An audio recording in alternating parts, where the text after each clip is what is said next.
اعوذ باللہ من الشیطان الرجیم بسم اللہ الرحمن الرحیم وَلَقَدْ آتَيْنَا داؤد وسلیمان علما۔ اب یہاں حضرت داؤد حضرت سلیمان کا تذکرہ ہے۔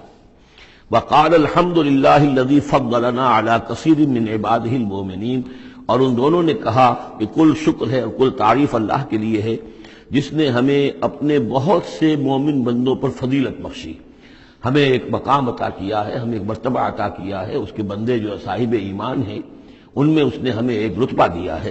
تو اس کے لیے حمد ہے، اس کے لیے شکر ہے۔ وَوَرِثَ سُلَيْمَانُ دَاوُودَ، اور وارث ہوا سلیمان داؤد کا علیہ الصلاۃ والسلام۔ وقال یا ایھا الناس، اور انہوں نے کہا حضرت سلیمان نے، لوگو علمنا منطق الطیر، ہمیں سکھا دی گئی ہے جانوروں کی بولیاں، خاص طور پر پرندوں کی بولیاں ہمیں سکھا دی گئی ہیں۔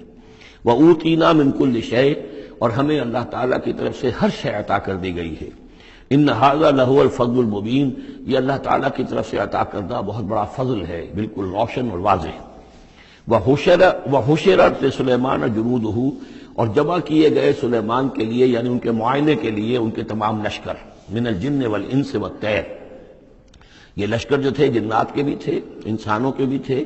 اور پرندوں کے بھی تھے۔ فَهُمْ يُوزَعُونَ، تو ان کی جماعتیں بنائی جاتی تھی، ان کی بٹالینز وغیرہ، ان کے علیحدہ علیحدہ جو ہے گروپ بنائے جاتے تھے۔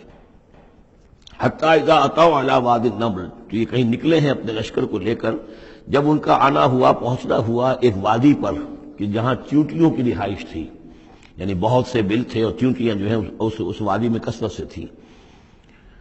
قال نملۃ، تو ایک چیونٹی نے کہا، یا ایھا النمل، اے چیونٹیوں، ادخلوا مساکنکم، اپنے اپنے بلوں میں گھس جاؤ، لا یحطمنکم سلیمان وجنودہ، ایسا نہ ہو کہ سلیمان اور اس کا لشکر تمہیں کچل کر رکھ دیں، وہم لا یشعرون، اور انہیں پتہ بھی نہ ہو، انہیں احساس بھی نہیں ہوگا کہ کتنی ننھی جانیں جو ہیں ان کے گھوڑوں تلے، ان کے سموں تلے یا ان کے قدموں تلے جو ہے وہ مسلی جا رہی۔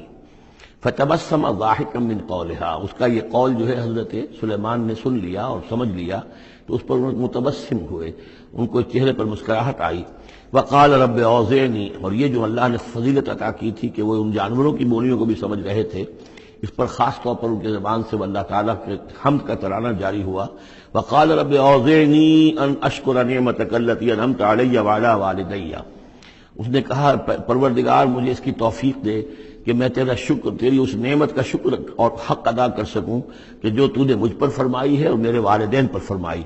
وَأَنْ أَعْمَلَ صَالِحًا تَرْضَاهُ، اور یہ کہ میں عمل کروں اچھے جن سے تو راضی ہو۔ وَأَدْخِلْنِي بِرَحْمَتِكَ فِي عِبَادِكَ الصَّالِحِينَ، اور مجھے داخل کیجو اپنی رحمت سے اپنے نیک بندوں میں۔ وَتَفَقَّدَ الطَّيْرَ، اور انہوں نے معائنہ کیا، انسپیکٹ کیا جو لشکر تھا ان کے جانوروں کا، وہ پرندوں کا۔ فقالی ما لیا لا اری الہدہد، ان کا کیا بات ہے مجھے ہدہد نظر نہیں آ رہا۔ ام کان من الغائبین، کیا وہ ایبسنٹ ہے، غیر حاضر ہے۔ لأعذبنہ، اور یہ غیر حاضری جو ہے اس پریڈ سے، یہ تو بہت بڑا جرم ہے۔ لأعذبنہ عذابا شدیدا، میں اسے بہت شدید سزا دوں گا۔ او لأذبحنہ، یہاں تک بھی ہو سکتا ہے کہ میں اسے ذبح کر ڈالوں۔ او لیاتینی بسلطان مبین، یا پھر یہ کہ وہ میرے پاس کھلی سند لے کر آئے، کوئی واقعی عذر ہو، کوئی سبب ہو اس کے پاس کہ جس سے وہ جسٹیفائی کر سکے اپنی ایبسنس کو۔ فمکث غیر بعید، تو کوئی زیادہ دیر نہیں گزری۔ فقال احطت، تو وہ آ گیا، ہدہد پہنچ گیا۔ فقالت، اس نے کہا، احطت بما لم تحط به، مجھے ایک ایسی بات کا علم حاصل ہوا ہے جو اے حضرت سلیمان آپ کو حاصل نہیں ہے۔ وجئتک من سبأ بنبأ یقین، اور میں ایک قوم سبا کی طرف سے ایک بڑی یقینی خبر لے کر آیا ہوں، آپ کے پاس معلومات لے کر آیا ہوں جو بڑی یقینی ہیں اور صحیح ہیں۔ یہ قوم جو ہے یہ یمن میں رہتی تھی، سبا، قوم سبا کا مسکن تھا یمن میں، ان کی ایک اس وقت ملکہ تھی بلقیس نامی۔ انی وجدت امرأۃ تملکہم، میں نے دیکھا ہے کہ ایک عورت ہے جو ان پر حکومت کر رہی ہے۔ وأوتیت من کل شیء، اور اسے ہر شے دی گئی ہے، یعنی دنیا بھر کی نعمتیں اور ساز و سامان جو ہیں اس کے پاس جمع ہے۔ وَلَهَا عَرْشٌ عَظِيمٌ، اور اس کا جو تخت ہے وہ بہت عظیم ہے۔ وَجَدتُّهَا وَقَوْمَهَا يَسْجُدُونَ لِلشَّمْسِ، میں نے دیکھا اس کو اور اس کی قوم کو کہ وہ سجدہ کرتے ہیں سورج کو، من دون اللہ، اللہ کو چھوڑ کر۔ وَزَيَّنَ لَهُمُ الشَّيْطَانُ أَعْمَالَهُمْ، اور شیطان نے ان کے لیے ان کے اعمال کو مزین کر دیا ہے۔ فَصَدَّهُمْ عَنِ السَّبِيلِ، اور انہیں روک دیا ہے سیدھے راستے سے، صراط مستقیم سے، توحید کے راستے سے۔ فَهُمْ لَا يَهْتَدُونَ، تو وہ راہ نہیں پا رہے، بھٹک گئے ہیں۔ اللہ یسجدوا، یعنی وہ یہ راہ نہیں پا رہے، صحیح راستہ تک نہیں آ رہے، اللہ یسجدوا للہ، کہ نہ سجدہ کریں وہ اللہ یسجد اللہ کہ وہ سجدہ نہیں کرتے ہیں اللہ کو، الذی یخرج الخبء فی السماوات والارض، جو نکالتا ہے ہر چھپی ہوئی چیز کو آسمانوں اور زمین کی، ویعلم ما تخفون وما تعلنون، اور وہ جانتا ہے جو کچھ کہ تم چھپاتے ہو اور جو کچھ کہ تم ظاہر کرتے ہو، اللہ لا الہ الا هو رب العرش العظیم، وہ اللہ کے جس کے سوا کوئی الہ نہیں اور جو بہت بڑے عرش کا مالک ہے۔ قال سننظر اصدقت ام كنت من الكاذبین، حضرت سلیمان نے فرمایا ان قریب ہم دیکھیں گے کہ تم سچی بات کہہ رہے ہو یا تم جھوٹے ہو،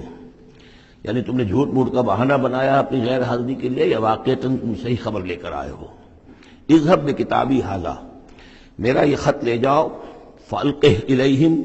یہ وہاں ان کے اوپر جا کر ڈالاؤ،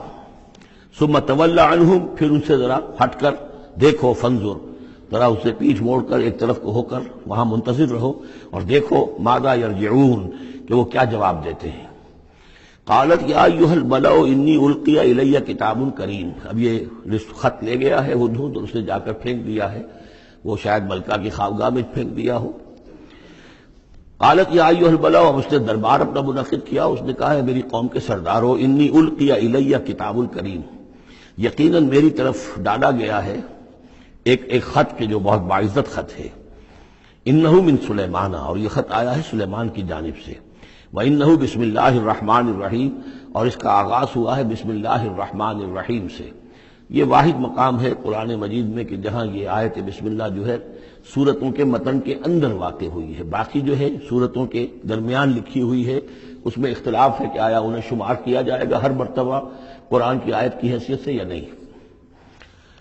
وَإِنَّهُ بسم اللہ الرحمن الرحیم اللہ تعالی علیہ، کہ میرے خلاف سرکشی مت کرو، وَأْتُونِي مسلمین، اور حاضر ہو جاؤ میرے دربار میں اطاعت و فرما برداری کے ساتھ، میری اطاعت اور فرما برداری اختیار کرو اور حاضر ہو جاؤ۔ قالت یا ایھا الملأ افتونی فی امری، اب اس نے کہا سردارو ذرا مجھے اس معاملے میں مشورہ دو، ما کنت قاطعۃ امرا حتی تشہدون، میرا یہی معاملہ رہا ہے کہ میں کسی معاملے میں فیصلہ نہیں کیا کرتی، کسی اقدام کا فیصلہ نہیں کرتی جب تک کہ آپ لوگ بھی موجود نہ ہوں اور آپ لوگوں سے مشورہ نہ ہو جائے۔ قالوا نحن اولو قوت و اولو باس شدید، انہوں نے کہا کہ ہم قوت والے ہیں، طاقت والے ہیں، اور ہم سخت لڑائی کی صلاحیت اور استعداد اور اسلحہ رکھنے والے ہیں، والامر الیک، لیکن یہ کہ فیصلے کا معاملہ آپ کے ہاتھ میں ہے، آپ جو چاہیں فیصلہ کریں، فانظری ماذا تأمرین، تو اب آپ خود دیکھیے کہ آپ کی کیا رائے بنتی ہے اور آپ کا کیا مشورہ ہے۔ قالت ان الملوک اذا دخلوا قریۃ افسدوها، اس نے کہا اور بڑی عقل کی بات کی کہ دیکھو بادشاہوں کا یہ اسلوب ہے یا طریقہ ہے، دستور ہے کہ وہ جب کسی بستی کو، کسی شہر کو، کسی علاقے کو فتح کرتے ہیں، اس میں داخل ہوتے ہیں تو وہاں بہت سے فساد پیدا کرتے ہیں، اور جعلوا عزت اہلھا اذلہ، اور سب سے بڑی بات یہ کہ اس بستی یا اس قوم یا اس علاقے کے عزت والوں کو ذلیل کر دیتے ہیں۔ یہ ایک بہت اہم بات ہے جو اس نے کہی ہے۔ علامہ اقبال نے یہیں سے پھر وہ ایک نظم جو ہے اس کے لیے اس کو عنوان بنایا ہے، آ بتاؤں تجھ کو رمز آیا ان الملوک اذا دخلوا قریۃ، اسی آیت کے حوالے سے آ بتاؤں تجھ کو رمز آیا ان الملوک، سلطنت اقوام غالب کی ہے ایک جادوگری، خواب سے بیدار ہوتا ہے ذرا محکوم اگر، پھر سلا دیتی ہے اس کو حکمراں کی ساحری۔ لیکن اس میں یہ بات اہم ہے، جیسے کہ ہندوستان میں جب انگریز آیا ہے تو جو سب سے بڑا اس نے نقصان پہنچایا ہے خاص طور پر مسلمانوں کو، ہندوؤں کے معاملے میں یہ بات اس نے نہیں کی، اس لیے کہ ہندوؤں سے انہیں کوئی خوف نہیں تھا، اس لیے کہ ہندو پہلے بھی غلام تھے، جب انگریز یہاں آیا ہے تو ہندو مسلمانوں کے غلام تھے، وہ محکوم کے محکوم رہے، پہلے وہ مسلمانوں کے محکوم تھے، اب انگریزوں کے محکوم ہو گئے، تو ان کے لیے معاملہ چینج آف ماسٹرز کا تھا، یہ نہیں تھا کہ پہلے وہ حاکم ہو اور محکوم ہو گئے ہوں، محکوم کے محکوم رہے، چینج آف ماسٹرز کا معاملہ ہوا۔ مسلمانوں کا معاملہ یہ تھا کہ وہ حاکم تھے اور یہاں پہ حکومت کے تخت سے وہ گرا کر انہیں اور کھڑا کر دیا گیا نیچے، تو ایک زمین و آسمان کا فرق واقع ہو گیا۔ لہذا انگریزوں کو یہ اندیشہ تھا کہ یہ بغاوت کریں گے اور ہر صورت کی کوشش کریں گے کہ اس حکومت کے پاؤں نہ جمنے دیں، لہذا انہوں نے اس پالیسی پر عمل کیا ہے کہ ان میں سے جو کمینے لوگ تھے، گھٹیا لوگ تھے، انہیں خطابات دے کر، انہیں اپنے ہاں رسائی دے کر، اپنے سرکار دربار کے اندر اونچے مقام دے کر انہیں اوپر کیا، اور جو شریف تھے جن کے اندر کے عزت نفس تھی انہیں نیچے دبایا۔ تو یہ بات بہت اہم ہے کہ کسی بھی حکمران قوم کہیں پر اگر وہ قابض ہو جائے تو اس کا یہ طریقہ ہوتا ہے، جیسا کہ ہم پڑھ چکے ہیں سورہ یونس میں کہ حضرت موسیٰ علیہ السلام پر بھی ان کی قوم کے کچھ چند نوجوان ہی ایمان لائے کھلم کھلا طور پر، وہ ڈرتے تھے۔ الا خوف من فرعون و ملئہم،